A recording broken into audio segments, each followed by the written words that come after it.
how do you bring spirituality and compassion into the actions of your daily life? See, I personally believe that the very practice of spirituality is transformational. If you are really, really focused on the purpose of your spiritual journey, then you need to understand one fact, that you are trying to be reborn into a new consciousness. One thing is that you have your own conditions of mind, which could be something to do with your early childhood as to how you have grown with times. It's how you have been programmed by your parents, how you have been programmed by your teachers, how you have been programmed by your society, how you have been programmed by your education. These are the programs which is already there in your mind. Now, the whole concept of spirituality is basically how you gradually grow into a state of mind wherein you can feel that your inner and outer, these are not two different things. Basically, the inner world and the outer world are continually, interacting with each other. In spiritual practice, what you do is you try to first become little more anchored to your inner essence, your inner being within you. Like we all say, we are human beings. What do we mean by this? The moment we say we are human beings, there is a pointer. Something is being pointed to. That we are humans, true, but are we connected to our being? Because being is existential. Being is like, if I say, I am Baba Shuddhaananda, then I am, and Baba Shuddhaananda is like, I am talks about my being.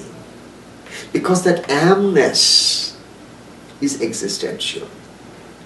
The moment I say I am, I means I have an individual self, separated from all the trees and plants and rest of the humanity and other species of life. That's my separateness, I. But the moment I say am, what am I meaning by it? I'm meaning of something about my consciousness of being alive. It's like I'm telling you that yes, I exist. I am means to me I exist. So when I say I exist as what? Maybe in a particular form of a physical body called Baba Shuddhaananda.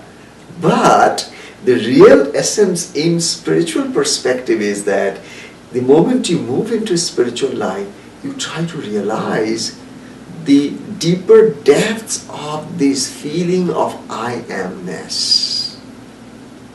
Rather than get more focused with the egocentricities that is around the word Baba Shuddhaananda, because then you are out there to stamp in the world your individuality and try to control everything in such a manner that you are respected over many others. So you always try to create your own platform. But the spirituality melts it down.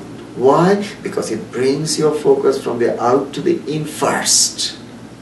You try to find your own anchor first. You try to find your own existence first. You try to find your own being first. So the whole spiritual process is one of first getting to know yourself from a closer proximity. It's like first you try to understand who you are in this world vis-a-vis all other species of life. What is this that you call Baba Shuddhaananda? Where is it? Is it in the physical body? Is it in all the thoughts of the mind? Is it all this intellectualism that I do? Where is it? Where do I live? Who am I in this world? Spirituality focuses on that and brings out gradually an essence of your inner consciousness in such a manner that you gradually grow from inside, and that is true growth.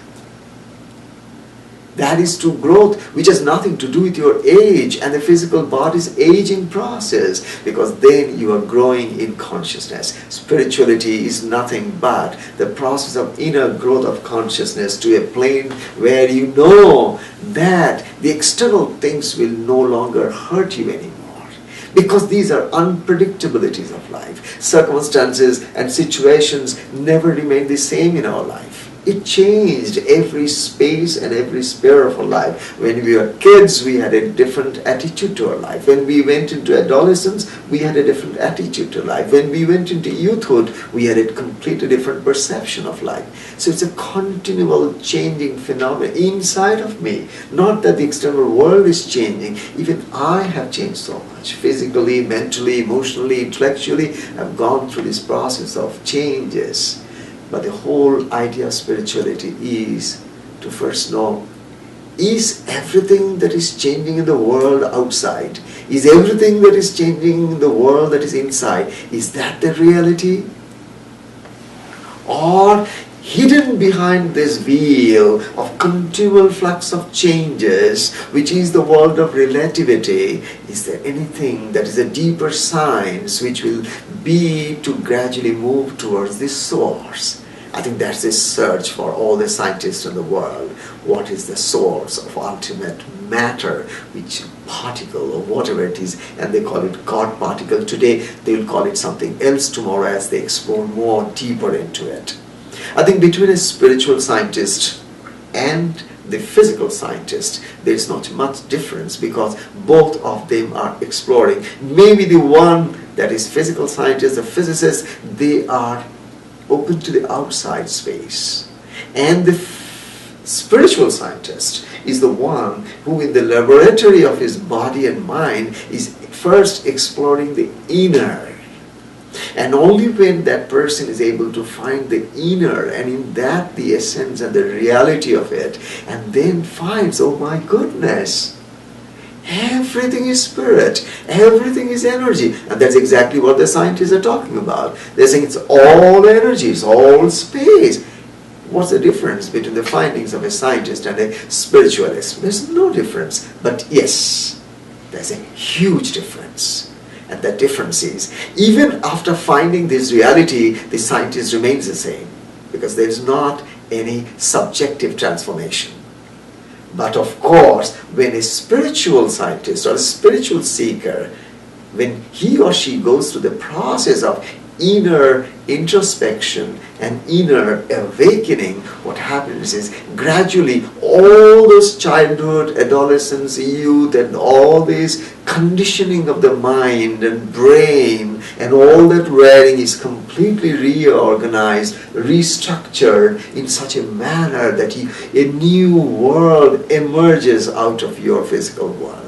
Beyond the physicality, you try to see and you realize that beyond this physical, there is a non-physical reality. That non-physical reality doesn't become just an object of study, but becomes a subject of realization. In spirituality, you become realized. That's the reason we call it a self-actualization, because you get to know who you are. So once that happens, compassion is not a doing, forgiveness is not a doing, love is not a doing, all the best of the human values of life that we adore all over the world. Peace we all want, happiness is all we want, joy is all that we want in life, and we love seeing people who are compassionate, forgiving, loving. All of it happens when you are anchored into your spirit, because love, compassion, forgiveness, joy, peace, these are not products of our mind. These are not products of our conditioned mind. These are like the fragrance of our soul.